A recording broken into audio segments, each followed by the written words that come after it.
On this edition of Gameball NFL Endzone, we're going to do the recap of Super Bowl 53 that didn't disappoint in some of our eyes. In a lot of people's eyes, it was considered boring, but it is what it is. We're going to break down the scores, recaps of the New England Patriots versus the Los Angeles Rams. In our second segment, we're going to talk about who was to blame for the Los Angeles Rams in Super Bowl 53 loss to the Patriots.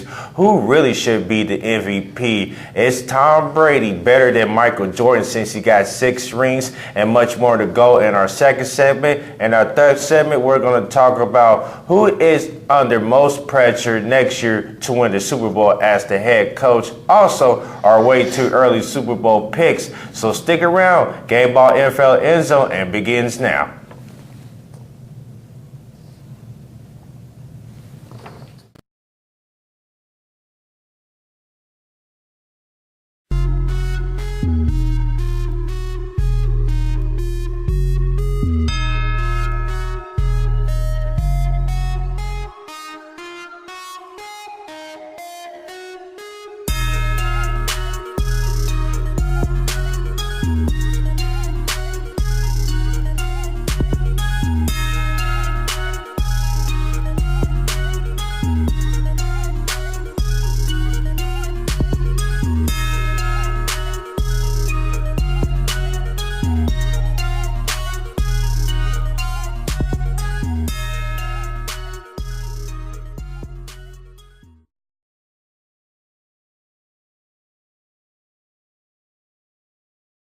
What's happening, everyone? Welcome to Gameball NFL Endzone, where the football season never ends. We're your co-host, Michael Riley. I'm Luke Hartnett. Marcus couldn't be with us here tonight. He's under the weather due to being sick, so he'll be back on the next podcast episode so we'll hold it down for our fam. Get wetter soon. Shout out to you, and let's get into it.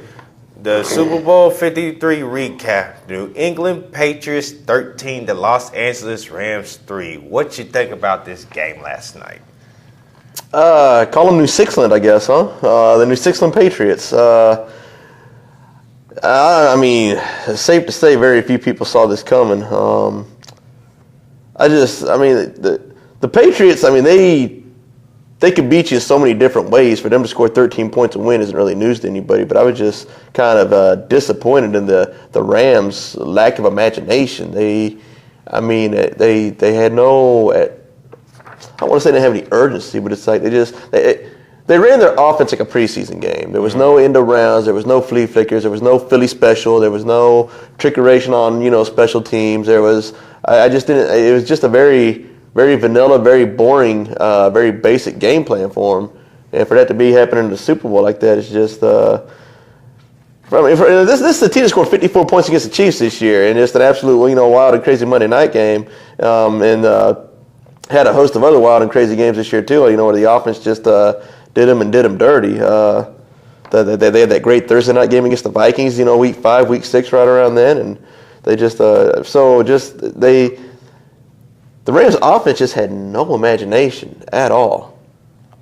I have to agree, but you have to give the Rams' defense a lot of credit. Well, Wade Phillips had them ready to go. Wade Phillips had that bunch ready to go. Wade Phillips is one of the best coaches out there, especially defensive coordinator. You have to give Wade Phillips props because he had his guys going. He had his guys ready. The only thing that they could have did better was stop Julian Edelman. You could have doubled them up instead of having single them up all game, but that's easier said than done. But overall, the defense did its job.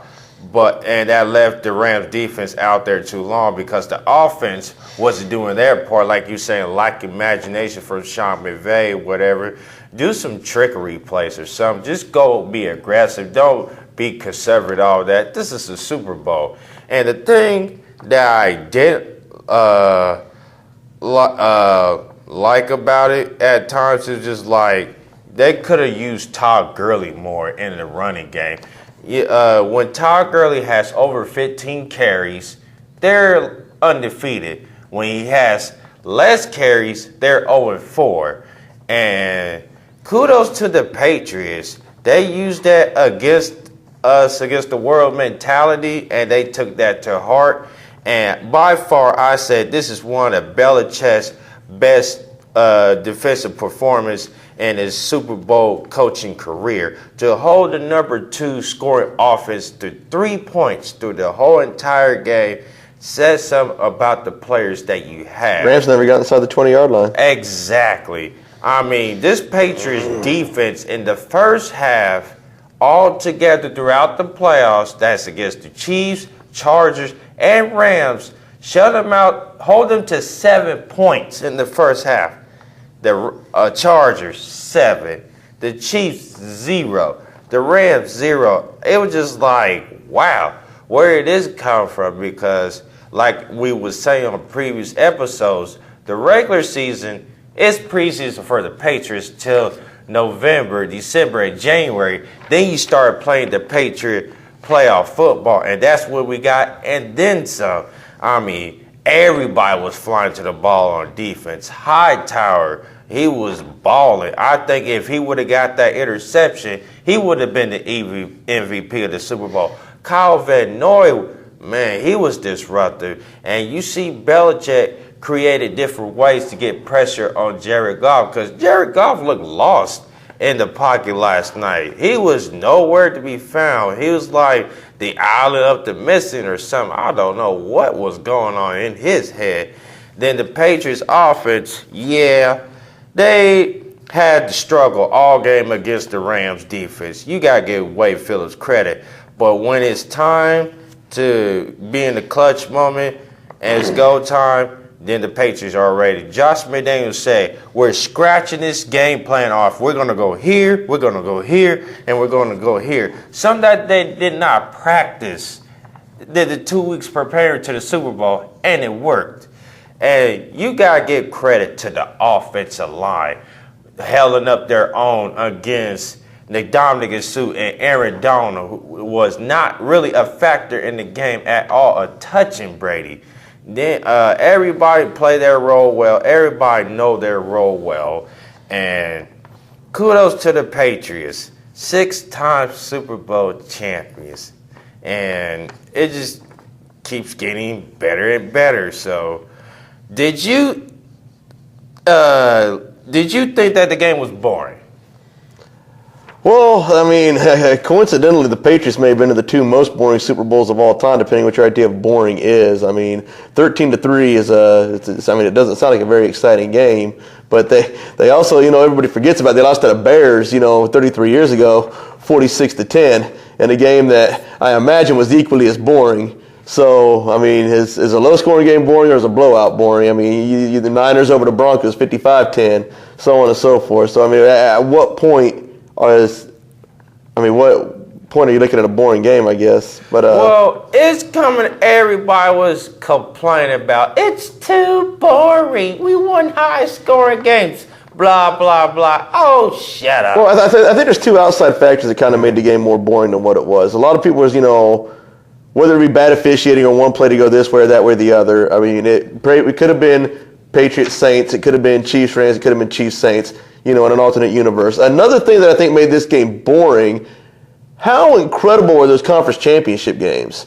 I mean, that was like football nirvana. 2 overtime games in the AFC and NFC championship games, and you had just all sorts of, bad calls, bad no calls, wild and crazy plays, offense, defense, Pat Mahomes and Brady down the field, and Breeze getting stopped and picked in overtime, and Jared Goff against the Saints. So we had like the absolute greatest weekend in football history 2 weeks before the Super Bowl, and then we get this. Whereas I think if the AFC and NFC championship games weren't as entertaining, I think it wouldn't have been as like I think back to Wild Card Weekend. The Dallas Cowboys scored 24 points. And of the 8 teams that participated in Wild Card Weekend, that was the most points that any team scored. So if they would have had similar AFC and NFC championship games, I think 13-3 would have been. But because we got the back-to-back overtimes and just all sort of how we got to overtime, how overtime went in both games, I think we had such a high, monumental, holy smokes, what's going on here, that we just, I think it was more, I don't think it was as boring as it was unexpected. I love the game. And especially with your background being a defense, you have to love this game from a defensive standpoint. I love this game because it was defense, hard-nosed football. We're going to punch you in the mouth, old school style. The late 70s Pittsburgh Steelers and Dallas Cowboys type of games. It was a slugfest going this and that, back and forth, and all that good stuff. So it was just like, I loved it. And to those people that say, it's too boring, this and this and that, just sit back and shut up, and you're not a true football fan. The only thing you care about is fantasy, playoff numbers, this and this, that, blah, blah, blah. But if you're really a true football fan, you've been watching football since you was a kid, or even played some type of football, you don't always want it to end in a high-scoring affair. You want some defense. Last time I checked, does defensive players get paid too? Am I right? Absolutely. So I'm like, defense got to make bread too. And you know what else is boring? Watching soap opera. That is depressing and boring. Watching Young and the Restless. Watching General Hospitals. Blah, blah, blah, blah, blah. Young and the Restless and General Hospital say thanks for the shout out. But that's the definition of boring. Well, I just remember when the Rams and the Chiefs played that 54-51 game, everyone said that was going to be the new norm in the NFL going forward. So, I mean, the Rams, you know, they may have played in the most exciting game of at least the year, and perhaps the most dull game of the year. I mean, as a fan of football and who's been watching it for a long time since I was a kid, I loved it because you love slug dog fests. You want the best of the best. You want your team's defensive best in this game. So I love it. It did not disappoint in my eyes, but in everybody else's eyes, they can shut up. And just like Chris Ross said, stop crying like crybabies and put some rubber tussin on it. You'll be all right. I think what most fans want is a healthy medium between offense and defense. You think of the you think of the Patriots against the Panthers in Super Bowl 38, maybe the Patriots against the Seahawks in Super Bowl 49. And last year against the Eagles was a little carried away. But against the Panthers and the Seahawks, they had nice, I mean, they were, like when they played the Panthers, neither team scored the first quarter, neither team scored the third quarter. All the points were scored in the second and fourth quarters. But you had 87-yard touchdowns to loan to Muhammad, and you had a game-winning field goal in 32-29. So it was a healthy amount of offense and defense. And the Seahawks as well, you had Jeremy Lane picking, Brady off in the end zone in the first quarter, but you had Brady leading, back-to-back touchdown drives in the fourth quarter. So you had that happy mix in both those Super Bowls. I think that's what fans really want. I don't think they want teams scoring 50 points and losing. I don't think they want teams scoring 13 points and winning, though, either. So as fans, where we've grown accustomed to 31-24, 28-24 final scores. Okay. Speaking of that, we're going to stick to that a little right now. And the 6 Super Bowls that the Patriots won, which Super Bowl thing was the greatest Super Bowl that the Patriots won in their 6 Super Bowls? Oddly enough, probably the first one against the Rams. Because that's kind of what got the whole thing going for them. They had the tuck rule game against Oakland. Vinatieri had to hit 2 field goals, the one to force overtime, the one in overtime, and then he hit the field goal against the Rams, to hold off what was a pretty good Rams comeback. They were, if I'm not mistaken, 17-3 at one point and tied it up before succumbing there. But the whole Brady and Belichick legacy began with their Super Bowl 36 game against the Rams. Real quick before we go into the next subject, I say one of my favorites, greatest game by the Patriots was against the Falcons 2 years ago. When you're down by 25 points, pretty much everybody thought it was over. But when you have Tom Brady and Belichick and you still have time left in the game, all odds against you, then you're not forcing it. You're just letting the players develop, and you tell your players to keep fighting, and you make a lot of good adjustments to stop the Falcons' offense from scoring, and you roar back 31 second half points. That includes overtime to win the game, and Brady becomes the GOAT who surpasses Joe Montana to get his 5th ring. In my opinion, I say that was the greatest Super Bowl by the Patriots, because when you're down by 25 points, most people not most people, but most teams, when they're down by 25 points, it's neutrally over. But for him to come back for 25 points to lead his team from that, and Brady has never won with a talented receiver. I mean, he can't get better at that. There's been a lot of great Super Bowls, but I say that. I can't say the Falcons game because they didn't play well for 4 quarters. I know that, but I'm just saying, for that perspective, when you're down by 25 points and you make this miraculous comeback, that's icing on the cake for me. All right, that would do it for our first segment. When we come back, our second segment, we're going to talk about who's to blame the Los Angeles Rams. Is Brady better than Michael Jordan? And so on. So stick around. Gameball NFL Endzone. We're just getting started. Don't go anywhere. Stay tuned.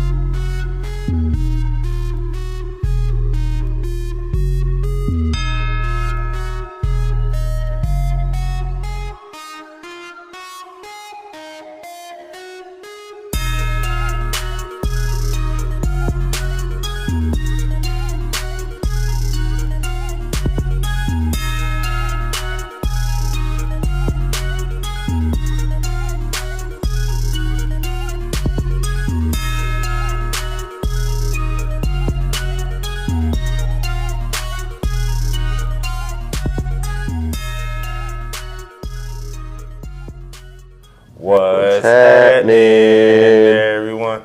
Welcome back to Gameball NFL Endzone, where the football season never ends. Second segment, we're going to start off with the first question.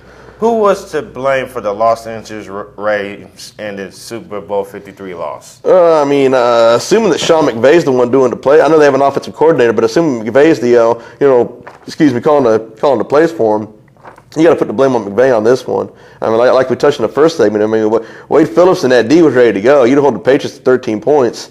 You look at the 5 games the Patriots lost this year. 3 times they only scored 10 points. Mm-hmm. I mean, I thought it was going to catch up to them in the playoffs there, but they wound up winning the game, against the Rams in a very similar style to how they lost to the Lions, how they lost to the Titans, how they lost to the Steelers. So at least on the offensive side of the ball. So.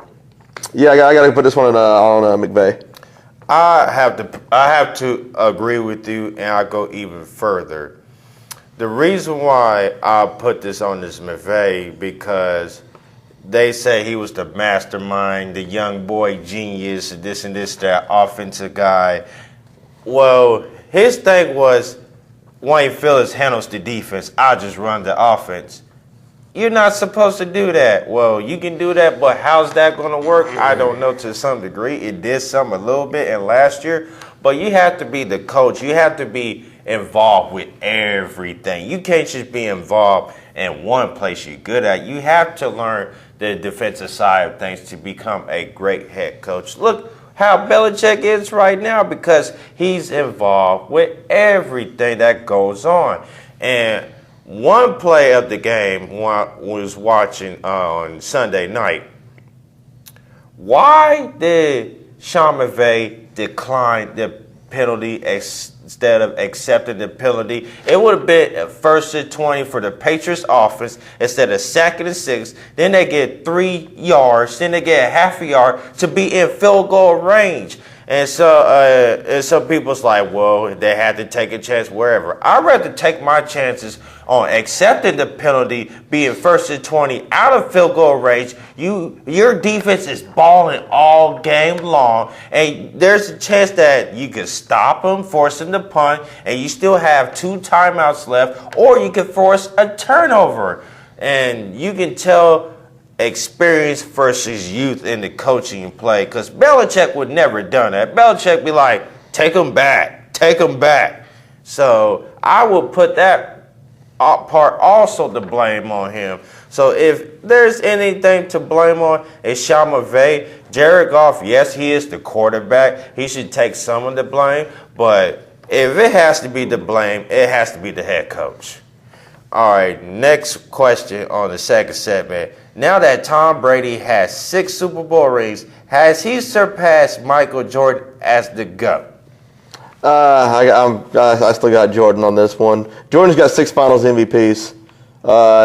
Jordan, Tom Brady didn't have any college championships at Michigan. He did have a very impressive Orange Bowl game against Alabama, which nobody seems to talk about. Yes. But Jordan, he's got the national championship his freshman year at Carolina there, and a lot of people want to credit, Worthy and Perkins for that, which is fine. They were upperclassmen. It was a stacked team. But he still has the college championship, still has the last second shot there to win it for him against Georgetown. 6-0 in the finals versus 6-3. 6 MVP. The 6 MVP is what really sets apart for me because. And now, I can go on and on about this, but you start getting well, Jordan had no Game 7s, at least in the finals. Well, Super Bowl's best of one. Jordan has two basketball gold medals as well. Well, football's not in the Olympics, so it's a little skewed. But I still got to go Jordan on this one. I'm being a little biased today. I'm a realist, but sometimes I can be a bias because I'm a fan, but I do keep it real. But today, I'm going to say Tom Brady. Here's the reason why I say Tom Brady is the GOAT over Michael Jordan. Because NFL is a collision sport compared to NBA, which is a contact sport. And it is tough to win football games in the NFL compared to the NBA. And in the finals, there's a 7-game series. In the NFL playoffs, there's a 1-game series. You're one and you're done. And you have to prepare your body for it and this and this and that. And it's tough to win a Super Bowl, especially going back into the Super Bowl, the NFL, which is sometimes first year or second year teams go to the Super Bowl and never make it back out. But with him, he's like, it is 19-year career with the Patriots. He's been to 9 Super Bowls, has won 6 of them. And yes, he does have 3 Super Bowl losses, of course, but in a hard salary cap league, 6 Super Bowl wins in a hard cap salary league, I don't know what to say about that. I'm just like, it's just great in itself. And to win a Super Bowl at the age 41, has anybody won the Super Bowl at age 41? Not even a Super Bowl, a championship at any sport. Has anybody won a championship at age 41? No, and Tom Brady's still doing it at an elite high level for a 41-year-old quarterback. So I have to give the edge to Tom Brady. I love Michael Jordan. No disrespect to Michael Jordan. We all love Michael Jordan growing up, but when it comes to NFL, it's very hard to win, especially how violent the sport is and the amount of beating you're taking on the body. And Tom Brady, he's still playing at elite level. I can see him playing till 45. So for me, I'll say he's the GOAT over Michael Jordan. Well, Jordan never lost to whoever his generation's Eli Manning was in the basketball version, let alone twice. Brady losing to Eli Manning that'd be like Jordan losing to Clyde Drexler. Real solid player, real solid Hall of Fame worthy player, but not nowhere near the caliber player that Jordan is. Plus, they went head-to-head in the 92 finals, and Jordan just absolutely clowned him. Yeah, I agree. I can relate to that, what you're saying, but I can't do it against Tom Brady. Plus, Jordan, the Bulls, like I said, they had very few close calls. And, a lot of people want to bring up, Spygate, Deflategate, et cetera, et cetera. Let's just look at how fortunate the Patriots have been, though. Like, for real, though. They had the tuck rule. Without that, their first Super Bowl doesn't happen. We'll fast forward a few years. Seattle, give the ball to Lynch.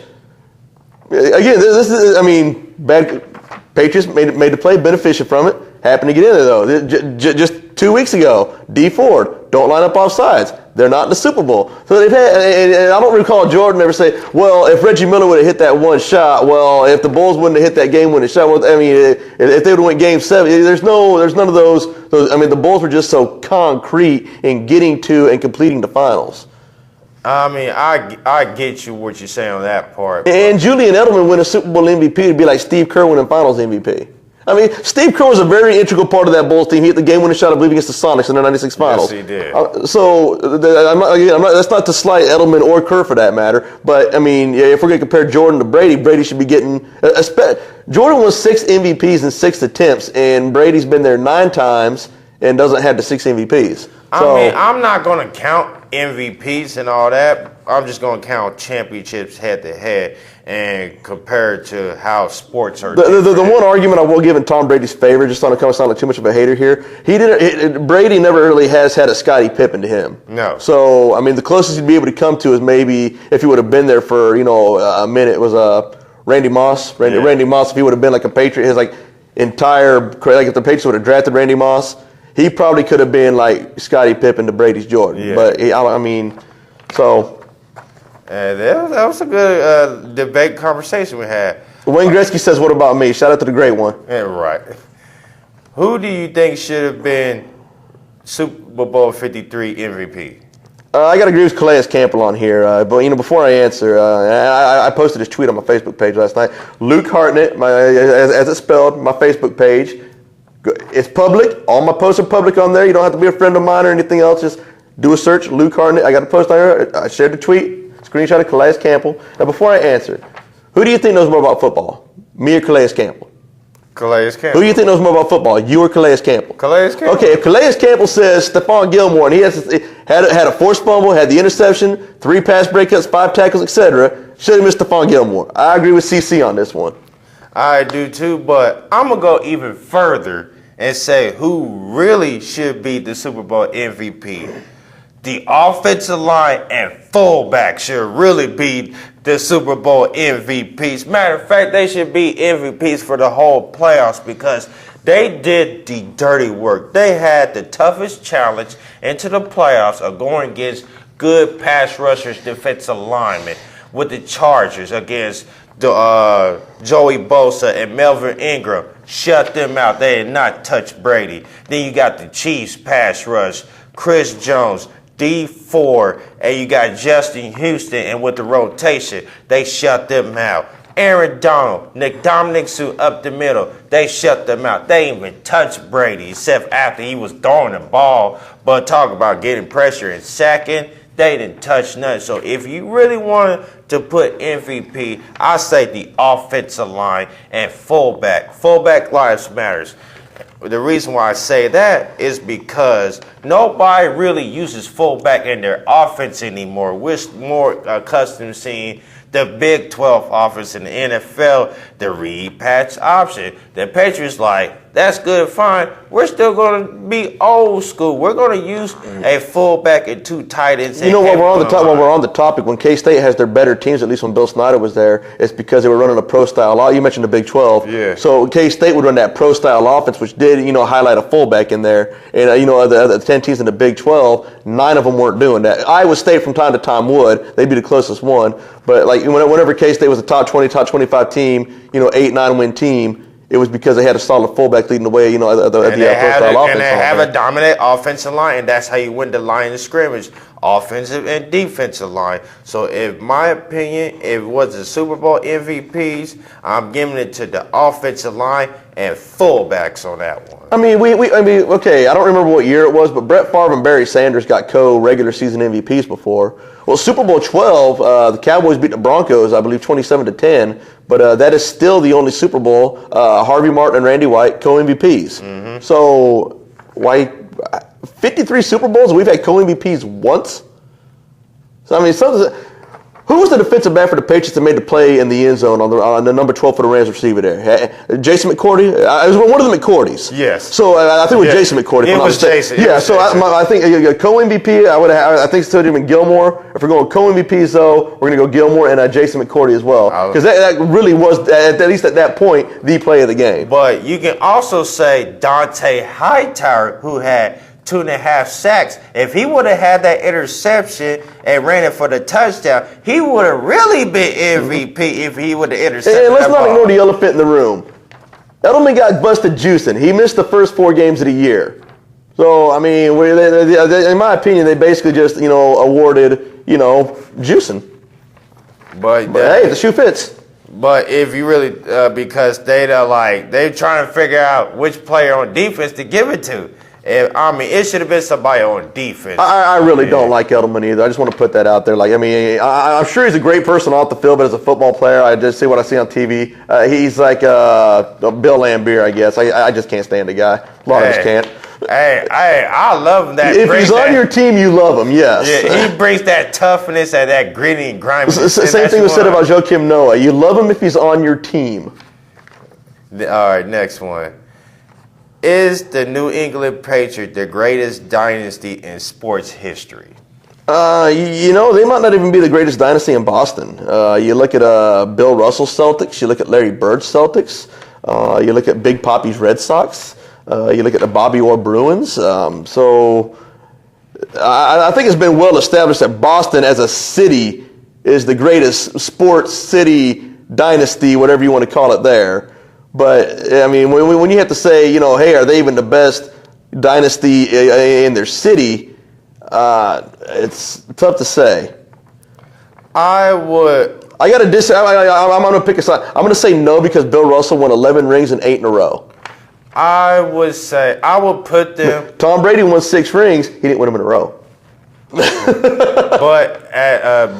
I would say I have to put them up there, but not really. If they win 2 more, then I'll put them up there. But because Belichick and Brady stuck together for 18 years with one team, that's something you don't see any other professional sports when players and coaches stick together for so long, because we're used to seeing coaches here, how long they last, and then move on. Then you got players trading, getting cut, sign new players and all that. But Brady and Belichick, you have to at least put them in the top 5, maybe top 10 sports dynasties of all time and stuff like that.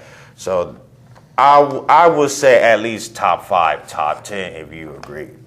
I mean, Red Sox got 4 World Series since 2004. So, like I said, the race for the best dynasty in Boston is on. And plus, one thing they have in common, they beat L.A. Mm-hmm. All right, next one. Is Belichick the greatest coach in team sports history? I mean, gosh, at some point or another, they're going to rename the trophy the Belichick Trophy. Now, I'm not even trying. Like, I can seriously see them. Like, maybe not while he's still, but after he retires, they might change the name from the Lombardi Trophy to the Belichick Trophy. Like that could be a real thing. I mean, it's hard to say in team sports history. I mean, we're just talking about pro sports, sports in general. Sports in general. Okay, my opinion, the greatest coach of all time was the late Pat Summitt of the Tennessee Lady Vols. I'm not going to get into depth on this. Just trust me, I have my reasons. Pat Summitt, greatest coach of all time. So that's my 2 cents. I think Pat Summitt's the greatest coach in team sports history. I will have to say Belichick on this one. It's because for all the reasons, as I was mentioned earlier, you have a hard salary cap era in the NFL. It's tough to win. To do it on consistent basis year in, year out, and to have 2 Super Bowl titles as defensive coordinator, altogether 8 championships, I'm just like, wow. And he's still coaching, and somebody asked him, are you going to retire soon? He's like, no, why do I need to retire? And he is the oldest coach to win a Super Bowl at age 66, and he's still coaching at a high level for age 66. You brought this point a little bit ago. The 2 coaches that kind of remind me of Belichick, Bill Snyder and Bill Self of the Big 12 opposite sports. I'm going to tell you why. Because both of them, one thing they have in common with Belichick, they might not get the most talented players. They get players that know their roles, and they are very versatile players, and they always put the team first and do what it takes for the team to win. And they can play at any position. I'm a linebacker. I can play defensive end. I can play a cover guy. I'm a safety, but I can line up in a nickel linebacker and this and that. I'm an offensive guard, can play left tackle and center. It's just that you don't find those players anymore like you used to. To me, it's all about talent and me. What those 3 coaches do, they do it well. They find players and they find their strengths and make it stronger. And they take their weaknesses and make it stronger too to be successful. And they always about team chemistry. With K-State and Bill Snyder, what's their slogan? Family. And that's how it's worked for them for years and years and years. And that's why you see players succeed in the NFL, because they get a lot of walk-ons and JUCOs that play to a high level because they have players that know their role. And they do excel at it better, at the best way they can, and they go on to have excellent careers either after college. The same thing with Bill Self and the Kansas Jayhawks. He finds role players that play very efficient, very well, and they excel at the NBA. So in my opinion, you need to change your name to Bill. For instance, Bill Luke, the head coach of blah, blah, blah. So I'm just saying, though, you look what he's accomplished there. It just kind of, very impressive, yeah, but we're talking all time. John Wooden won 10 championships in 12 years. Gino Auriemma's got it going on at the women's game right now. Phil Jackson's won, 11 rings or so.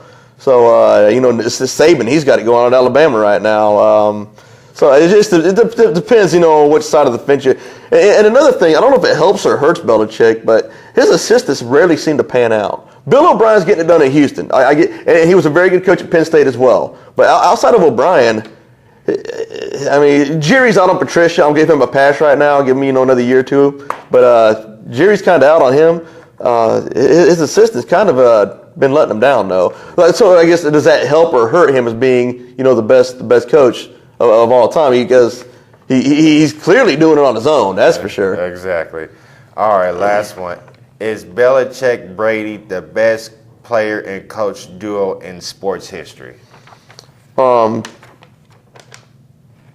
out to Scotty Bowman, who won all those cups with the Red Wings, too. He might be the greatest hockey coach of all time. He's won 8, 9, 10 cups, whatever it is. So shout out to Scotty B as well. And that's our last point here. Belichick and Brady, best coach and player and duo. They probably are. Duncan and Pop is up there. Jordan and Phil is up there. I think Montana and Bill Walsh, certainly in the realm of football, have to be included in there. Elway and Shanahan, they got a kind of a late start together. But, if John Elway had Mike Shanahan for, going back to the 83 draft, how much different could his career have been there? So, hey, shout out to them as well. So, they only had, they haven't had 19 years to work together. So, yes, I think Belichick Brady is the best player coach in sports history. They got to be top 3, that's for sure. I'm a piggyback off of you. I said they are. I'm like, what other player and coach duo do what they do in sports and be together for this long? And what people's like, well, Tom Brady's going to use trade. Belichick is going to leave, sign with another team, this and this and that. And they stuck together. And they built around Brady to where they could be successful. Well, nothing deters these guys. I think when they beat the Rams the first time around, they went 8-8 the following year. Like when they went when they got off to that 3 out of 4 start, nobody remembers that they went 8-8 and missed the playoffs. They had to win week 17 against the Dolphins to eliminate the Dolphins from the playoffs. I believe the Jets would win the division. They did, because they beat the Colts 41-0 in the wild card, and the whole Manning, struggles in the playoffs kind of began around that time. I think it was Manning's second year in the league. Anyhow, but like I said, they come back from an 8-8 season after winning the Super Bowl. They go back to back. They blow 19-0. They blow 19-0. They ultimately make it back to the Super Bowl 4 years later. Lose to the Giants again. They lose AFC Championship game to the Ravens at home. The year after that, they had a 14-13 lead at halftime at home. Got shut out second half. The Ravens just straight owned them that game. Got owned at Denver the next year in the AFC Championship game. There was a whole down 10 in the fourth quarter to the Seahawks. Had their backs against the wall, 1 yard line, minute to go, half minute to go. Javon Curse makes the juggling catch to get him in position there. They come back from that. They come back from 28-3 against the Falcons. And most recently, when the Chiefs are just roaring back for 31 second half. Everyone talks about the shutout in the first half against the Chiefs. The Chiefs still put 31 on them in 2 quarters. They had the lead twice. They were down with 39 seconds to go. They force overtime. With all that ruckus and Arrowhead and all the chaos going on, These guys, they're zombies. They just won't die. They say you cut the head off a snake, it kills the snake. Well, if the Patriots are a snake, you got to do more than cut their head off. I'm not sure what else you got to do. So you got to boil them, you got to grill them, you got to deep fat fry them, all with the head cut off, of course, and they still won't die.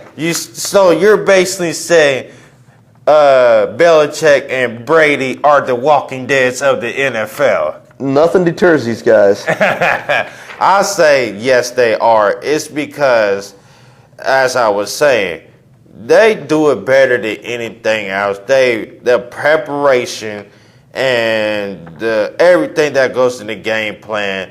And the coaches and the coach wants to know what Tom Brady sees and all this other stuff. They talk it over together and all this stuff, and that's why they relate to each other so well, because they get that vibe going. They know each other well to where Belichick can trust Tom Brady to lead that offense, and Tom Brady can trust Belichick to do what he does. That's why they are so good together. They're like the Buffalo Bills, only if the Bills were really, really good in the Super Bowl. Exactly. And you have to get props to Robert Kraft for putting it all together. And the other day was his 25th anniversary of owning the team. And you win the Super Bowl on your 25th anniversary to add more icing on top of the cake. Hey, let me ask you this. The NFL's it's a copycat league. Monkey see, monkey do. Why doesn't Jerry Jones try to mimic Robert Kraft? Well, everybody's been trying to say that for years. Everybody's been trying to say that for years. Hey, next segment, when we get to our early Super Bowl predictions, my NFC team, it would be the Cowboys. It's not because of JJ. Just saying. So it's one of the other 15 teams in the conference. Yeah, you have to give props to Robert Kraft for putting the orchestrator on there. And also, to add more icing on the cake for the Patriots winning the Super Bowl, Ty Law just got inducted to the Hall of Fame. And he was one of my favorite corners to watch as a Patriot. And Stephon Gilmore reminds me of him because that physicality, that presence. I'm not the fastest guy, but I'm going to beat you up and be physical with you. But Belichick, and the reason why I say this is because he's up here already and everybody else is down here. I bet you in my mind, he's already thinking about the next season right now after just winning the Super Bowl. He's like, we're on to the next season. And to add more to that, he's got 12 draft picks on this upcoming draft. He's got 6 in the first 3 rounds, 12 altogether. I'm just like, it just keeps on going and going. So you have to say that they are the best player and coach duo in sports history because they never changed teams. For instance, like LeBron James, he went to the Heat to win him a championship. Then he came back to Cleveland to bring him one. Belichick and Brady never did that. They stuck it out together whenever. And I think a better football example would be Dion. I mean, he dang near played for everybody. Exactly, But in general, it's just like you never hear that. And the day after they retire, in my opinion, they should automatically be inducted to the Hall of Fame. They should not have to wait the 5 years. I'm just saying. And that will do it for our second segment of the show. When we come back on last segment, we'll talk about which NFL coach is under most pressure to win a Super Bowl. And also, we got our way too early Super Bowl predictions. Stick around. Third segment's coming up right here. Gameball NFL Endzone, where the football season never ends.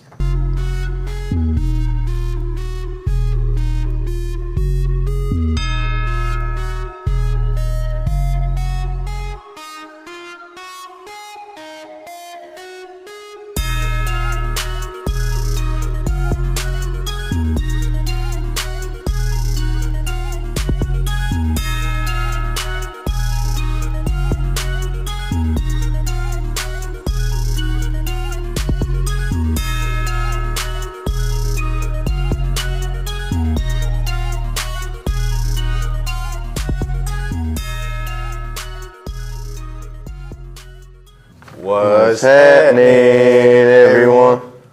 Welcome Welcome back to Gameball NFL Endzone, where the football season never ends. Third segment, which head coach is under most pressure to win Super Bowl 54? Andy Reid. Andy Reid. He's right there. He's been on the doorstep so many times.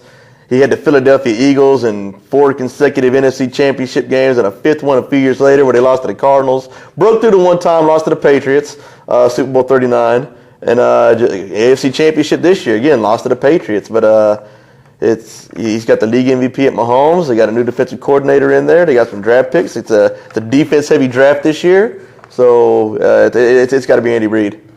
First, I was thinking of Mike Tomlin with the situation going on with the Pittsburgh Steelers early in the season and all this other stuff, the distractions with running back Le'Veon Bell and the guys. Then you had Antonio Brown distractions going on this and this, that. But I'll have to agree with you. You must read my mind or something. I was thinking the same thing. Andy Reid, you've been with the Chiefs for about 8 to 9 years, am I correct? And this year, you were 1 penalty away from being the Super Bowl if Dean Ford didn't line up a Nutrisone harassment. And your defense was the Achilles heel, so you got to fix the defense. And then is Patrick Mahomes going to have the same numbers as he did last year? Because Dak Prescott and Ezekiel Elliott, they shot out of nowhere. Then second year, teams have started figuring out how to stop them. As teams is going to start figuring out how to stop Patrick Mahomes in the Chiefs' offense, we don't know as next year's season progresses. So, it's Andy Reid. If he doesn't win this year, there's going to be a lot of tensions in Kansas City like, hey, we might need another head coach.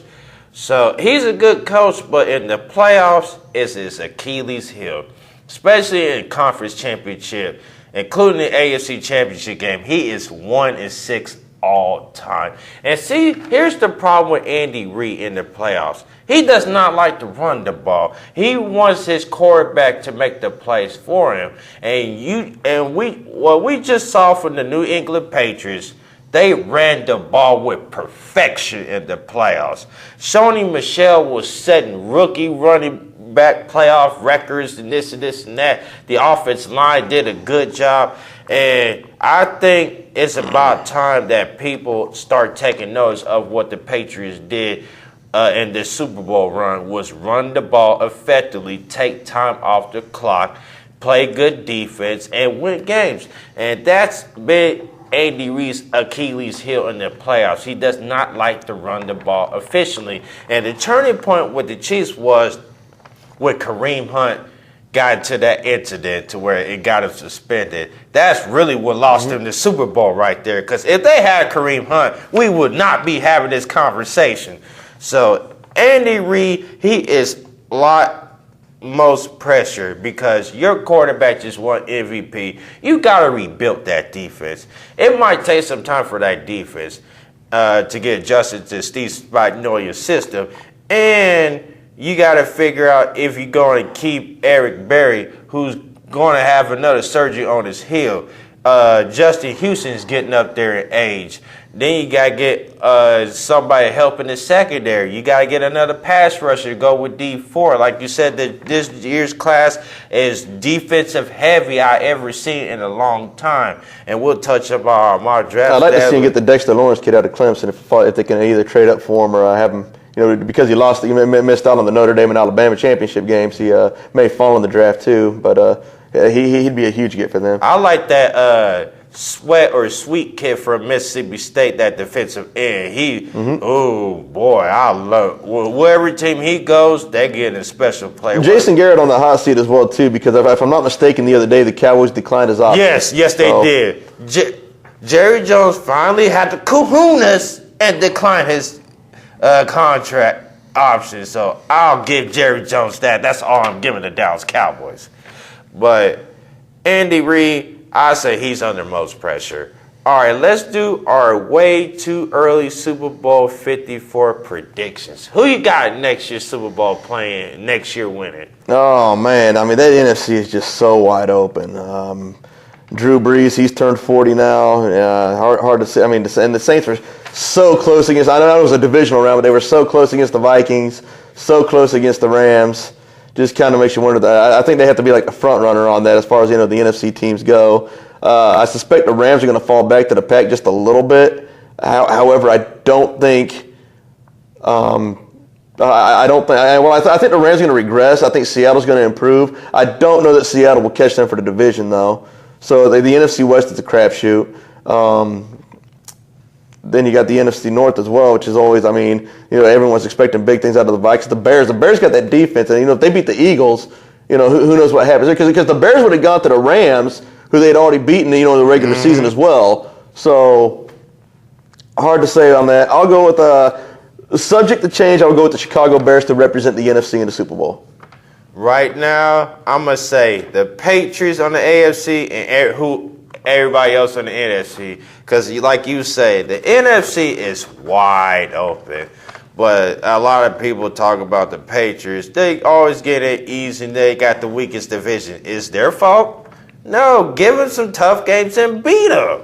Because you still got Brady, you still got Belichick, and you still got this year's draft. You still got free agency coming up in the next few weeks or so. They're sitting lovely right now, chilling, fresh off a Super Bowl win. Trubisky's got a lot of Jared Goff in him as well. Yeah, so the NFC is wide open. I'm going to leave the NFC wide open. But for the AFC, I'm going Patriots. Oh, man, AFC. Let's see. Got a call coming in here. Let's pick it up. Uh-oh, here we go. Uh-oh. Andy Reid gets off that hot seat. He gets into the Super Bowl, and they win the Super Bowl. I don't have a Chiefs hat. This is the closest thing I got to a Chiefs hat. It's KC. And the Kansas City Chiefs, on the 50-year anniversary of winning Super Bowl IV, wins Super Bowl 54 over an Andy Reid assistant on the other sideline and Coach Nagy of the Bears. So the Kansas City Chiefs, Super Bowl 54 champions, Pat Mahomes double dips, back-to-back regular season MVPs, Super Bowl MVP, and the legend continues. Showtime with Pat Mahomes and the Kansas City Chiefs win Super Bowl 54 over the Bears. That was nice. I have to give you up on that. I did not see that coming. That was well planned. Oh, man. And that will do it for this episode of the show.